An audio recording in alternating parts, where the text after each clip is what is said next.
Hello and welcome back to the Raisina Dialogue's Fireside Chats. I'm Vikram Singh of the US-India Strategic Partnership Forum and the US Institute of Peace. It's really thrilled to have Admiral Sir Tony Radakin, 24th Chief of Defense Staff of the United Kingdom, here with us to talk about the Atlantic's role in the Indo-Pacific. Admiral, thank you for joining us. We are going to be discussing the relationship between the Atlantic alliances and the Indo-Pacific order, and whether the Atlantic can come together in the Indo-Pacific, and what's changed in the relationship of Europe, the United Kingdom, NATO, the United States, as they look to advance their hopes for preserving a free and open Indo-Pacific. We're really grateful to have you. Thanks.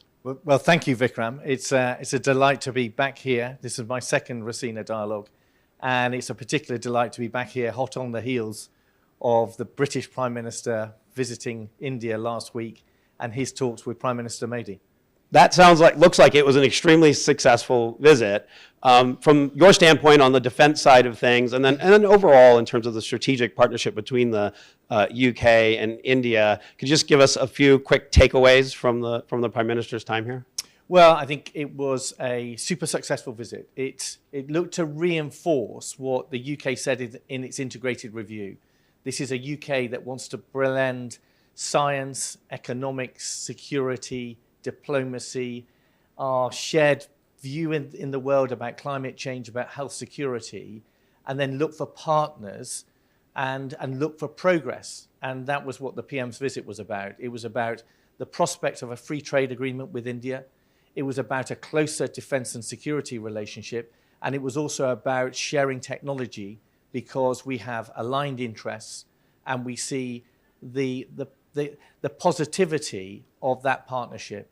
And the Indian Ocean, the Indo-Pacific, is an economic hub which is incredibly important for the whole world. The UK is a trading nation. It wants to go out into the world. And we want to also ensure there's stability so that that trade can flourish. And I think that aligns with India's perspective, and why we want to have an even stronger relationship. Yeah, I mean, it wasn't a really ambitious agenda. They announced that they would try to even have a free trade deal done by Diwali this year, which I think is going to keep your colleagues on the civilian side extremely busy negotiating. I'm sure it's both prime ministers pushing their respective systems and giving a really clear target, free trade agreement by Diwali, so that then it energizes the system and maybe overcomes some of the very valid but sometimes bureaucratic points that might hold up the bigger trade deal. And I think that's what both prime ministers are trying to do. And it comes from a trust and confidence and this alignment that enables that to happen. Yeah, the alignment of interest is something even on the US side that we're seeing. It's just more and more on almost every issue, even when there's differences in how we might execute or how we might pursue a goal. The goals that we have and the goals that India have for a given policy seem to almost always be really closely aligned. And I think you guys are seeing that too. And I think especially so on the security side, we see the importance of the Indo-Pacific. We see a relationship that the UK's always had in the Indo-Pacific, and it stretches from the west. If we go up into the Gulf, Bahrain, we talked in our integrated review about a stronger relationship with Kenya. We've always had Diego Garcia. We've always had a strong relationship with India. We then go further east to Singapore. We then carry on to Brunei. We've got our relationship with Australia and the recent AUKUS deal. We had last year our carrier deployment, the first operational deployment of HMS Queen Elizabeth, and the significance of that, and going all the way as far east as Japan. And we're trying to blend all of these together. And that seems to align with India and India's perspective in the world. And then what does it mean for how the UK and India can make that real, make it tangible, so that we can progress together? So it's a tremendous amount of activity. So, and your European partners and the United States are doing similar things. I'd note that you've had your integrated review, big focus on the Indo-Pacific, but the French have an Indo-Pacific strategy, the Germans have an Indo-Pacific strategy, the United States has an Indo-Pacific strategy. When you step back and look at this trend, what do you see as driving, and what do you see as unifying how these traditional partners are approaching the region?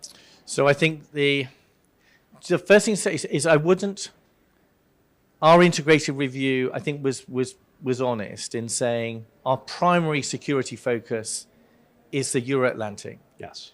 We use this slightly unusual word, but I think it's an accurate one, to say that we'll tilt to the Indo-Pacific. Right. And I think that's right. And then we have to explain what that means. I think we were really clear that Russia is an acute threat.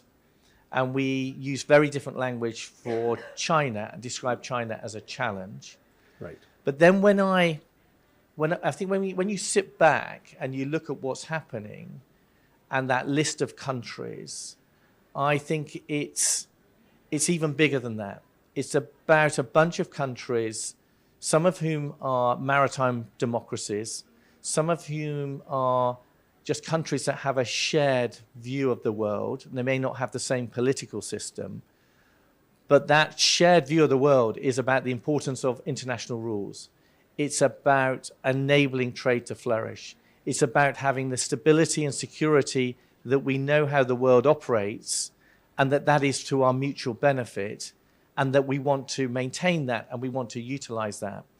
And that's what I think is going on. When that list of countries, and it extends to South Korea, Japan, Australia, as well as the European countries. It was really significant that the UK's carrier deployment last year, it involved 44 nations.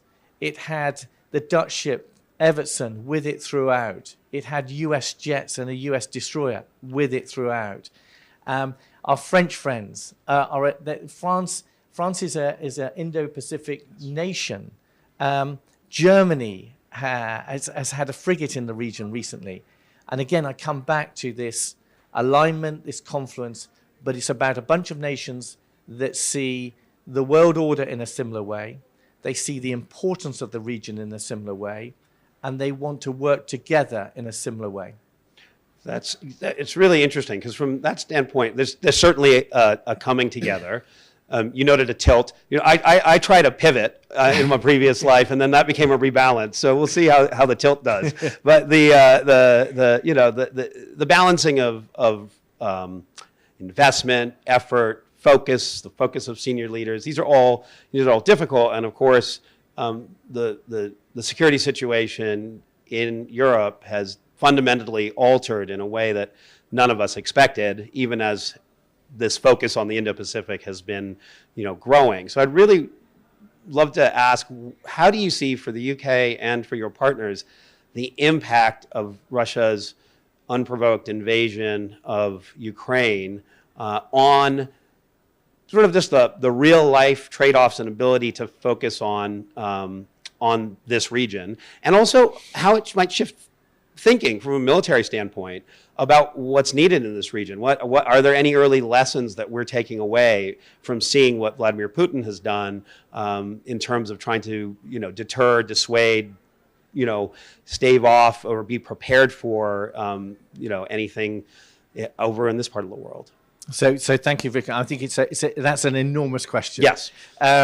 If we go high, I think it backs up that when you break those boring international rules and you do something hideous, such as invading another country, and it is an act of aggression and completely unprovoked, the world then sees what are the consequences of that. And it's far more than just the awful violence that is being meted out in Ukraine, and the cities that are being destroyed, and the lives that are being destroyed, and the lives that are being lost, including far too many children and people that should be well away from any conflict. It goes beyond the borders. It impacts on the whole of the Euro-Atlantic security and our stability, but it goes much further than that. You've seen the impact on energy prices. millions of people are going to be impacted and potentially die and be impacted with starvation because of the higher food prices. It's a shocking realization of when you break those international rules, how it manifests itself much more further than the instant break. I think if you then look at it through a UK lens and our integrated review, there's an element of saying it's relatively early. So let's take stock in a more sober way, but let's just have the humility to look at some of the things that we were saying.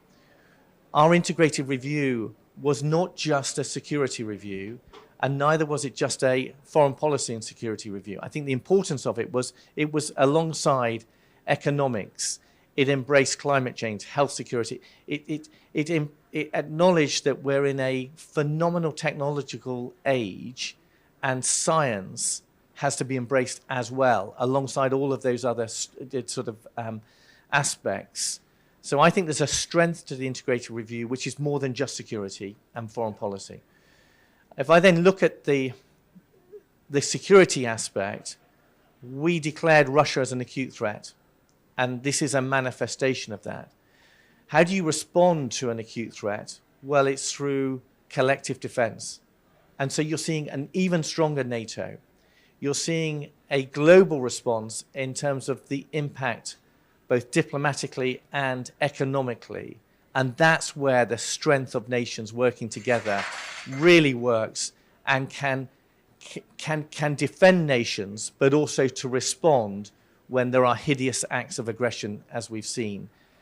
And then I think we've also got to look at this in a much broader sense and recognize that nuclear power and what it means to be a nuclear nation, what it means to be a responsible nuclear nation, and that special responsibility, I think that is again to the fore. And then there'll be lots more tactical aspects when you look at the detail of the campaign and what this means. And then if I shift to the Indo-Pacific, I think it goes back to the importance of maintaining the world order, the importance of working together with other nations, the importance of projecting what are the values that you stand for and how you will support those values. And that's what we're seeing in the Indo-Pacific.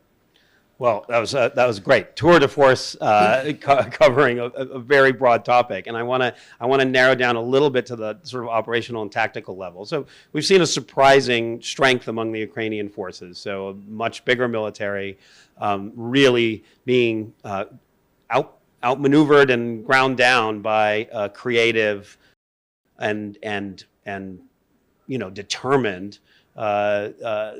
military and civilian population defending their home, which of course you can't overestimate how much that matters.